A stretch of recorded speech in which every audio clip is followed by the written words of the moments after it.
Dear students, मैं संदीप सिंह, प्रवक्ता भौतिक विज्ञान जेपीआईसी डिजिटल स्टडी के यूट्यूब चैनल पर आपका स्वागत करते हैं।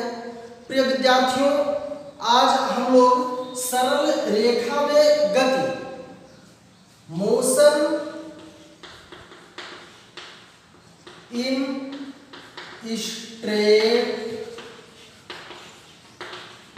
लाइन पाठ की शुरुआत करेंगे, जो कि बेहद महत्वपूर्ण लेसन है। प्रिय विद्यार्थियों, सरल रेखा में गति, इस पाठ के अंतर्गत हम लोग पिंड या वस्तु में गति और गति के कारणों का अध्ययन करेंगे, जो कि आप लोगों को छोटी छोटी बातें पता होनी चाहिए कि मैकेनिक्स यांत्रिकी ब्रांच के अंतर्गत आता है। किस ब्रांच के अंतर्गत आता है? मैकेनिक्स ब्रांच के अंतर्गत आता है। यांत्रिकी अर्थात यांत्रिकी शाखा के अंतर्गत हम लोग गति का अध्ययन करेंगे। प्रिय विद्यार्थियों, किसी भी वस्तु का गतिशील होने या न होने के लिए हम एक प्रेक्षण बिंदु से लेते हैं। जैसे आप समझिएगा, छोटी छोटी बातें बहुत महत्वपूर्ण हैं, इसलिए बिल्कुल आप वीडियो को सावधानी पूर्वक और एकदम बिल्कुल रिलैक्स होकर देखेंगे, पूरा का पूरा समझ में आएगा।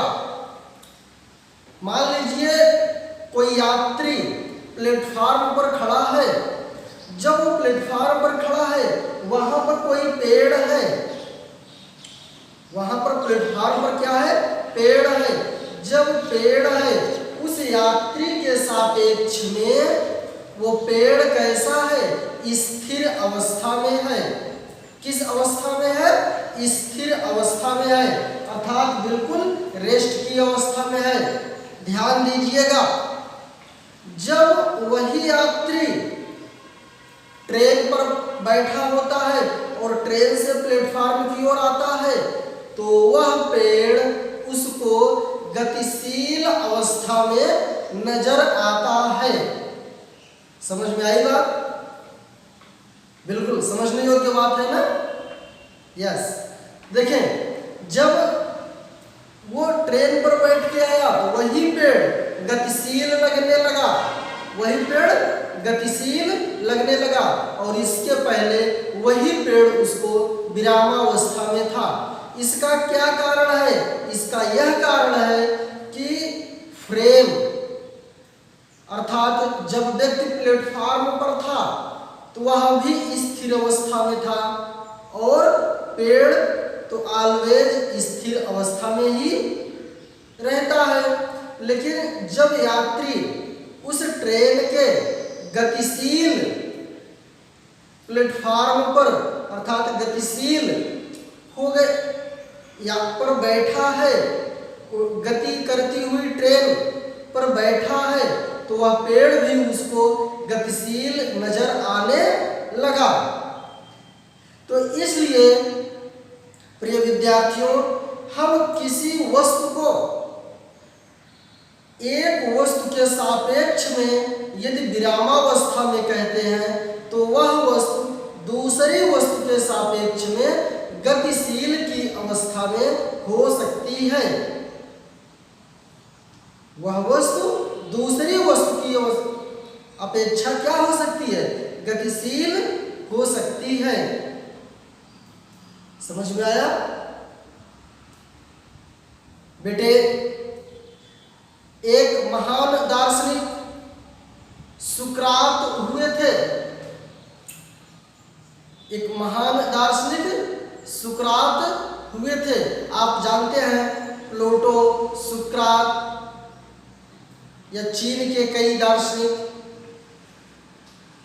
तो सुकरात ने ये बताया, उन्होंने लिखा हुआ है कि इस धरती पर प्रत्येक वस्तु गतिशील की अवस्था में है। प्रत्येक वस्तु से हम खड़े हैं, आपको क्या लग रहा है कि हम खड़े हैं, लेकिन उन्होंने कहा कि प्रत्येक वस्तु गतिशील अवस्था में है। क्यों? क्योंकि पृथ्वी तो कभी स्थिर ही नहीं है, या तो हमेशा क्या करती है, अपने धुरी पर वो चक्कर लगाती रहती है। जब ये चक्कर लगाती रहती है तो पृथ्वी पर कोई भी वस्तु स्थिर अवस्था में नहीं हो सकती है। हालांकि वो बात दार्शनिक की थी, लेकिन वैज्ञानिक प्रेक्षण में किसी भी वस्तु के गति का होना, विरामावस्था में होना, यह उसके निर्देश तंत्र पर निर्भर करता है। यह उसके निर्देश तंत्र पर निर्भर करता है। प्रिय विद्यार्थियों, इसी निष्कर्ष से हम यह कह सकते हैं, वस्तुओं के वेगों के व्यवस्थित गति के अध्ययन को यांत्रिकी कहते हैं। वस्तुओं के वेगों के व्यवस्थित गति के अध्ययन को यांत्रिकी कहते हैं। यांत्रिकी की मुख्य शाखा में 3 प्रकार की होती है। एक आपका स्थैतिकी, जिसे आप स्टैटिक्स कहते हैं, दूसरा आपका गतिकी, जिसे आप डायनेमिक्स कहते हैं, और तीसरा आपका शुद्ध गतिकी होता है, जो काइनेमेटिक्स कहलाता है। इसको हम लोग देखेंगे। वस्तुओं के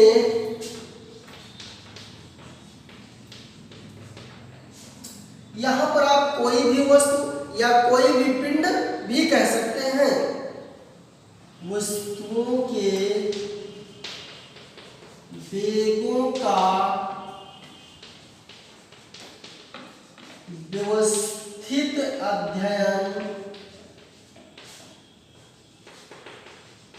यांत्रिकी, जो आप जानते हैं भौतिक विज्ञान की बहुत ही महत्वपूर्ण शाखा है।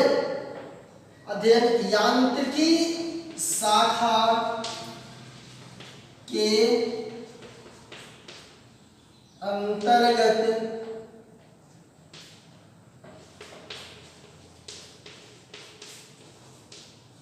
करते हैं। किसी भी वस्तु के वेग, चाल आदि का अध्ययन हम किसके अंतर्गत करते हैं? यांत्रिकी शाखा के अंतर्गत करते हैं, मैकेनिक्स ब्रांच के अंतर्गत करते हैं। यांत्रिकी की मुख्य शाखाएं, यांत्रिकी की मुख्य शाखाएं निम्न हैं।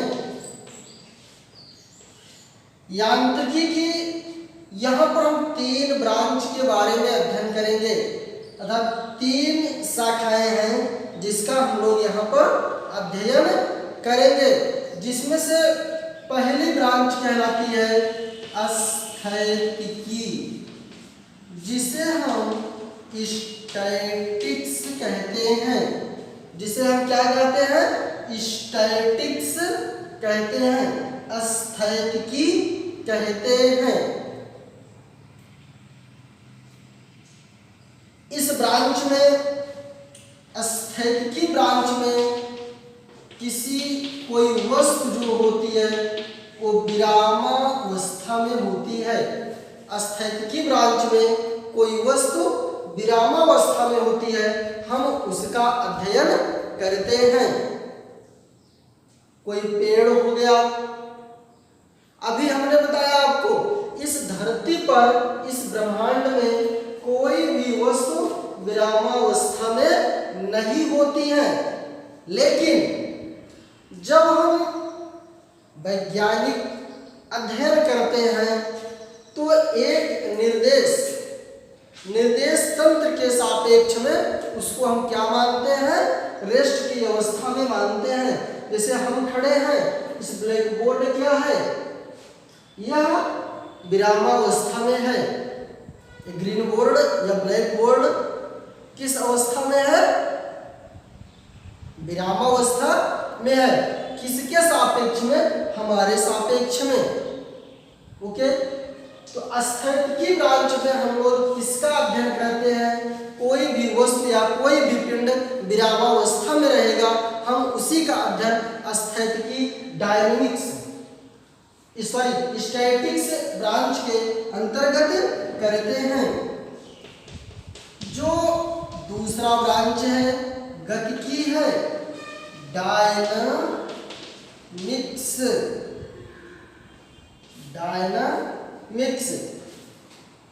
गतिकी ब्रांच के अंतर्गत हम इस शाखा के अंतर्गत किसी वस्तु के गति का अध्ययन, गति के कारणों को ज्ञात किए बिना किया जाता है।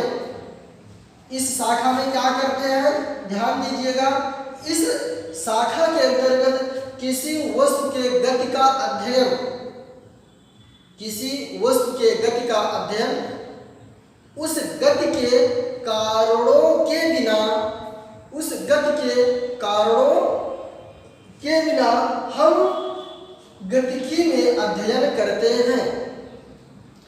मतलब उसके गति के कारण को हम अध्ययन नहीं करते हैं। बिल्कुल ध्यान दीजिएगा, पॉइंट टू बी नोटेड। गतिकी में हम किसी वस्तु के गति का अध्ययन, उसके गति के कारण के बिना करते हैं। आपका तीसरा और लास्ट होता है जिसे हम काइनामेटिक्स कहते हैं, शुद्ध गतिकी। शुद्ध गतिकी, काइनामेटिक्स, इसमें हम क्या करते हैं, इसमें शुद्ध गतिकी में किसी वस्तु या किसी पिंड के गति या वेग और उस गति के कारण का अध्ययन करते हैं। शुद्ध गतिकी में हम क्या करते हैं, किसी वस्तु के गति और गति के कारण का अध्ययन करते हैं। Kinematics is the branch of physics, kinematics is the branch of physics which we can study about the motion and cause of motion and cause of motion. Kinematics is the branch of physics which we can study about the motion and cause of motion.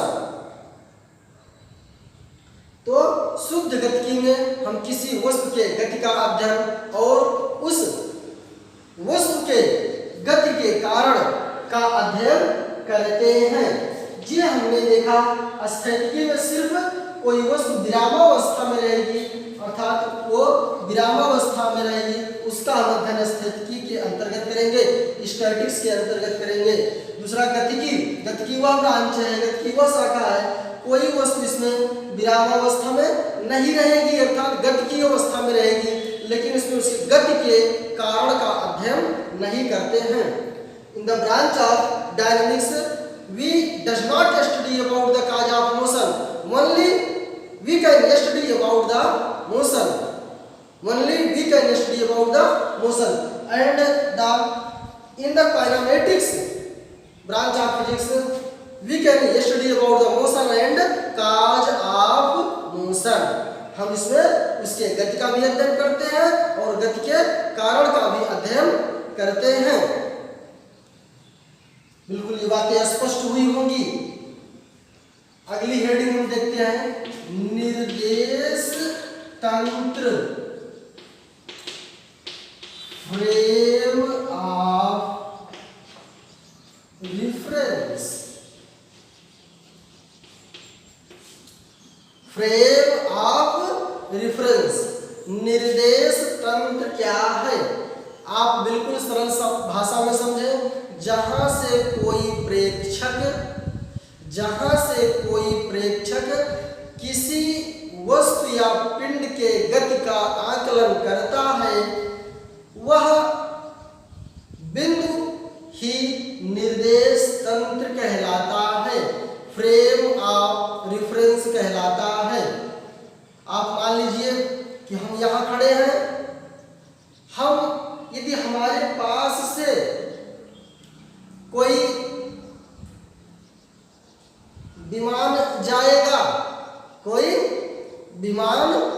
मान लीजिए कोई plane जा रहा है, हमारे पास से जा रहा है, तो उसकी गति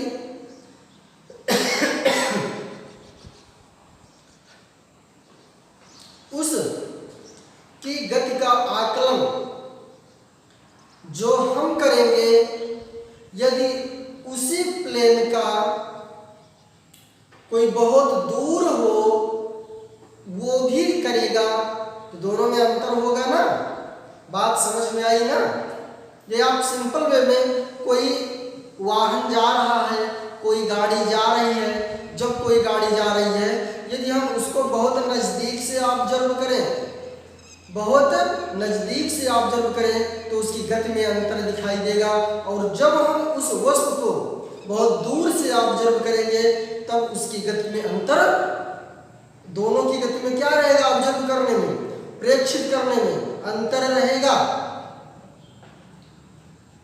तो ये इसको हम इस प्रकार से कह सकते हैं कि निर्देशांकों का वह समूह या निर्देश तंत्र व निर्देशांकों का वह समूह या निकाय जिसके सापेक्ष किसी स्थिति या घटना की व्याख्या कर सकते हैं, निर्देश तंत्र कहलाता है। वह समूह या निकाय, बिल्कुल सरल शब्दों में समझो, वह समूह या निकाय जिसके सापेक्ष किसी वस्तु के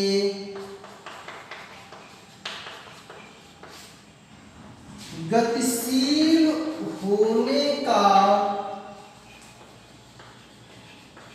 अध्ययन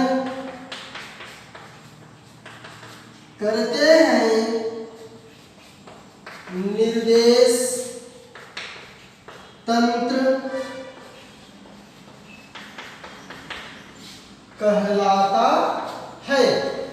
वह समूह अर्थात वह निकाय जहां से हम किसी भी वस्तु के गति का अध्ययन करते हैं, वह क्या कहलाता है, निर्देश तंत्र कहलाता है, फ्रेम ऑफ रेफरेंस कहलाता है। अभी इसके पहले हमने उदाहरण के माध्यम से आपको स्पष्ट किया।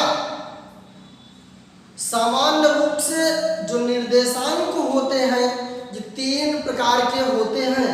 जो निर्देश तंत्र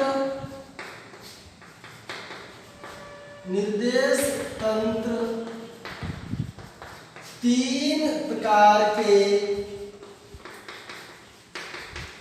होते हैं। Frame of reference are 3 types. पहला कार्तीय निर्देश तंत्र, कार्तीय निर्देश तंत्र, कार्टेशियन फ्रेम ऑफ रेफरेंस। दूसरा गोलीय ध्रुवीय निर्देश तंत्र, गोलीय ध्रुवीय निर्देश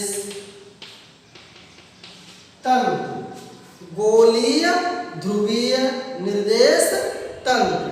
तीसरा बेलनाकार निर्देश तंत्र।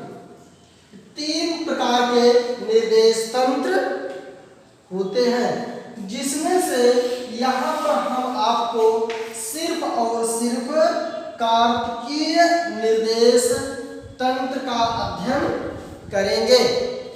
हम लोग किसका अध्ययन करेंगे? सिर्फ और सिर्फ कार्तीय निर्देश तंत्र का अध्ययन करेंगे। इन दोनों का अध्ययन हम अगली कक्षाओं में करेंगे। हालांकि थोड़ा आपको बताएंगे जो गोलीय ध्रुवीय तंत्र होते हैं, बेलनाकार, हालांकि ये तीनों 3D सिस्टम में लागू होते हैं, लेकिन जो बेलनाकार है, जो गोलीय है, 3D का 4D 5D में भी परिवर्तित हो जाता है। बेलनाकार जब रहेगा या गोलीय रहेगा। कार्तिकीय निर्देश तंत्र, इनसे आप परिचित हैं। यह दो प्रकार के होते हैं, एक 2D होता है और दूसरा 3D होता है। आप ये देखें, एक 2D होता है। 2D में क्या होता है बिल्कुल आप समझें। ये आपका x अक्ष है और ये y अक्ष है। इन अक्षों के कटान बिंदु को मूल बिंदु कहते हैं। इन अक्षों के कटान बिंदु को मूल बिंदु कहते हैं। इस दिशा में पॉजिटिव, ऊपर पॉजिटिव, नीचे निगेटिव और यहाँ -x और -y होता है। यह 2D सिस्टम है। 3D आप ये देखें x, y, z, यहाँ पर अक्षों का ये कटान बिंदु है। मूल बिंदु 0 0 0 होता है। यहाँ पर मूल बिंदु 0 0 होता है। x, y, z, जो तीनों z की वास्तविक स्थिति ये चाक वाली है। x और y के लंबवत होती है, लेकिन x और y अक्ष के बिल्कुल लंबवत तो हम बना नहीं सकते, इसलिए इसको हम इस प्रकार से ड्रॉ करते हैं। इसमें दो प्रकार का होता है, एक एंटी क्लॉकवाइज और दूसरा क्लॉकवाइज होता है। डियर स्टूडेंट्स, हम उम्मीद करते हैं कि ये पूरा वीडियो आपके समझ में आया होगा और आप लोग इस पूरे क्लास में बिल्कुल सक्रिय रहें। इसके लिए आपको बहुत बहुत धन्यवाद।